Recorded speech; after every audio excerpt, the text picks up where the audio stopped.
सभी का education of Ayurveda में आज एक बहुत ही इंपॉर्टेंट टॉपिक आप सभी के बीच में लेके आया हूं। और ये जो टॉपिक है सभी आयुर्वेद के जो स्टूडेंट हैं उनके लिए बहुत ही ज्यादा इंपॉर्टेंट है। क्यों?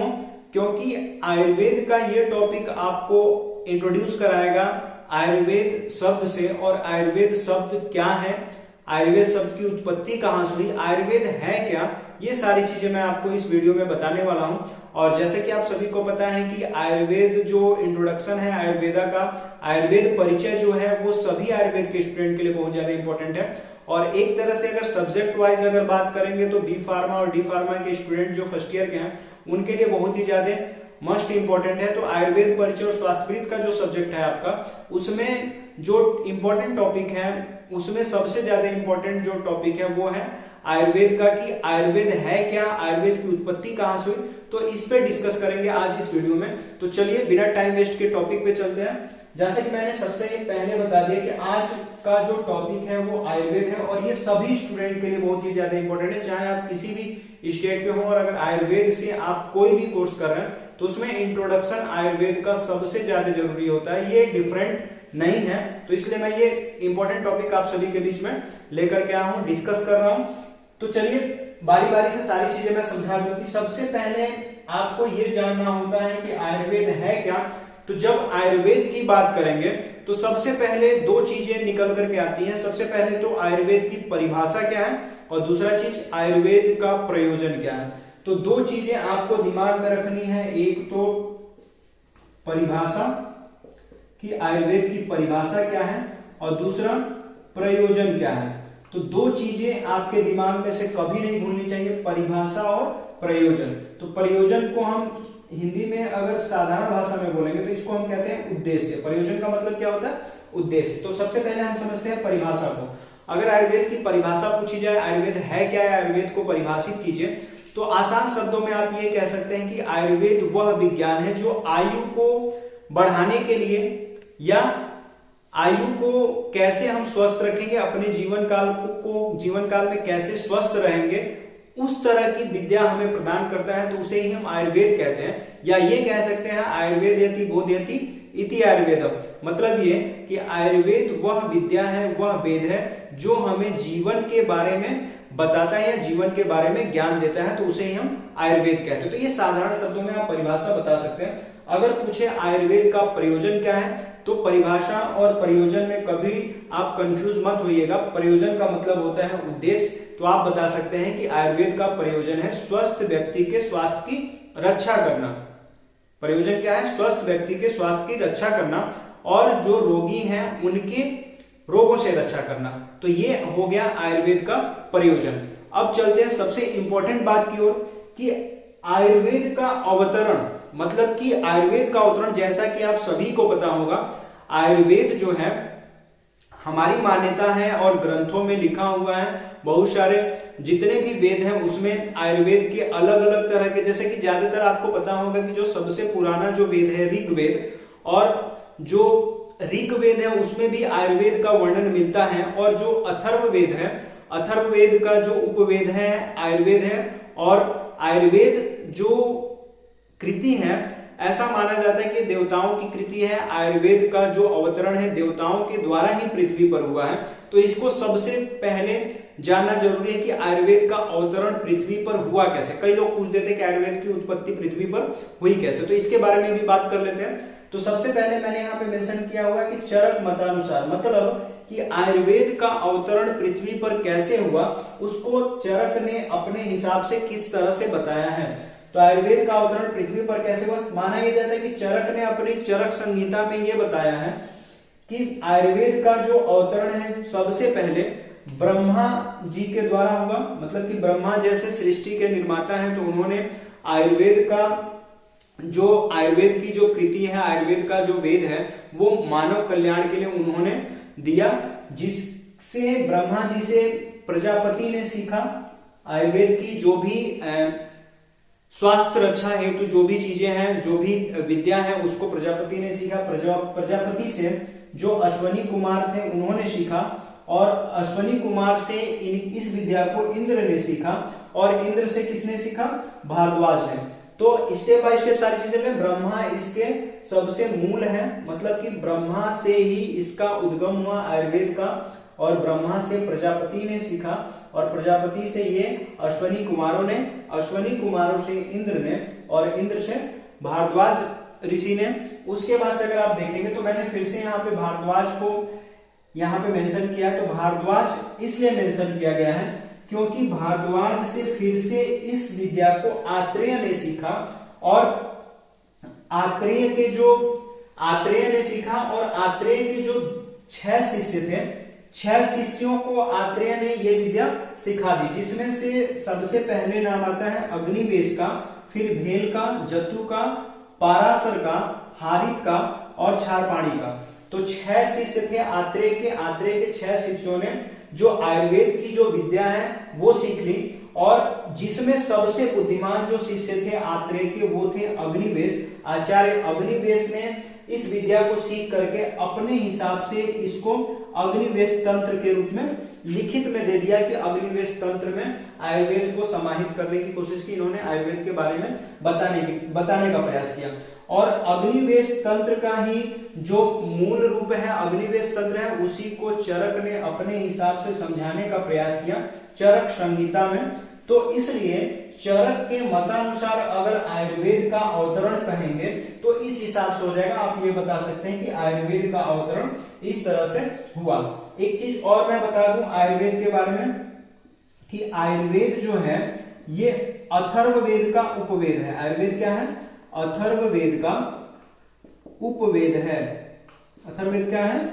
उपवेद माना ये जाता है। मानना क्या है, इसमें परफेक्टली आपको एकदम कंफर्म हो जाना चाहिए कि आयुर्वेद जो है अथर्ववेद का उपवेद है, और आयुर्वेद में अगर बोलेंगे तो 1000 अध्याय हैं। आयुर्वेद में कितने अध्याय हैं? 1000 अध्याय हैं। और अगर बोले तो 100,000 श्लोक हैं। कितने? 100,000 श्लोक। तो आयुर्वेद अथर्ववेद का उपवेद है और इसमें 1000 अध्याय हैं और 100,000 श्लोक हैं। तो ये हो गई आयुर्वेद की बात। और आयुर्वेद का परिभाषा, आयुर्वेद का प्रयोजन, चरक के मतानुसार आयुर्वेद का अवतरण कैसे हुआ। जैसे कि आपने चरक के मतानुसार आयुर्वेद का अवतरण पढ़ लिया। अब सुश्रुत के अनुसार, जो सुश्रुत थे, सुश्रुत के अनुसार आयुर्वेद का अवतरण कैसे हुआ। आयुर्वेद का अवतरण, तो जैसे कि आप सभी को पता होगा, मैंने कई बार बताया भी है कि जो सुश्रुत थे वो जो राजा दिवोदास थे या काशी नरेश जो थे, जब उन्होंने अपना आयुर्वेद का विश्वविद्यालय बनाया तो आचार्य सुश्रुत को वहां का प्रधानाचार्य बना दिया। तो सुश्रुत ये मानते थे कि जो सुश्रुत ये मानते थे कि जो राजा दिवोदास हैं वो धन्वंतरी के ही रूप हैं। धन्वंतरी के रूप में वो पृथ्वी पे मनुष्य रूप में अवतरित हुए हैं और यही राजा दिवोदास है। तो ये मानते थे कि जो धन्वंतरी है वो आयुर्वेद के पहले प्रवर्तक हैं पृथ्वी पर। उन्होंने आयुर्वेद को अवतरित कराया और बहुत सारे अलग अलग लोगों ने अलग अलग तरह से आयुर्वेद को अलग अलग तरीके से व्याख्यान देने की कोशिश की, अलग अलग तरीके से समझाने का प्रयास किया। तो सुश्रुत ने अपनी संहिताओं में आयुर्वेद को इस हिसाब से प्रचलित किया और सुश्रुत संहिता नामक जो ग्रंथ है वो दिया। तो सुश्रुत संहिता सुश्रुत ने अपने हिसाब से रचना की और उसमें आयुर्वेद के अवतरण को इस हिसाब से समझाया कि बहुत सारी रिसर्च वहां पे उन्होंने किया और ये सारी चीजें निकल करके आए। तो सुश्रुत संहिता में ये सारी चीजें कहेंगे। पुरुषार्थ चातुष्टय, पुरुषार्थ चतुष्टय। तो बात करते पुरुषार्थ चतुष्टय, इसको कभी कभी पढ़ने को आपको मिल जाएगा चतुर्विध पुरुषार्थ। कभी कभी आपको ये भी पढ़ने के लिए मिल जाएगा चतुर्विध पुरुषार्थ या पुरुषार्थ चतुष्टय।